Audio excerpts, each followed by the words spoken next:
সত্যি চমকে দিলেন টিভি পর্দার উঠতি নায়িকা চমক। অনেকটা হুট করে আবদ্ধ হলেন বিয়ে বন্ধনে। বিয়ের আনুষ্ঠানিকতা হলো রাজধানীর একটি মাদ্রাসায়, আর দেনমোহর ধার্য করলেন মাত্র 9 টাকা। খবরটি শনিবার চমক নিজেই জানালেন। বললেন, 9 আমার জীবনের শুভ সংখ্যা, 9 জুলাই আমার জন্মদিন।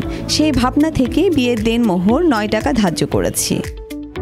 জমকালা আয়োজনের বাহিরে গিয়ে মাদ্রাসার শিক্ষার্থীদের সঙ্গে বসে বিয়ের আনুষ্ঠানিকতা প্রসঙ্গে চমক বলেন, আমরা আসলে কিছু সুখী মুখের সঙ্গে এই সুন্দর শুরুটা করতে চেয়েছি। মাদ্রাসার বাচ্চাদের সঙ্গে বসে খেয়েছি। আমরা আসলে পুরো বিষয়টাকে খুব সহজ রাখার চেষ্টা করেছি, আর কিছুই নয়। ছবিতে দেখা গেছেও তাই। চমক ও তার স্বামী বরকনে সেজে হাসি মুখে সময় কাটাচ্ছিলেন মাদ্রাসার শিক্ষার্থীদের সঙ্গে।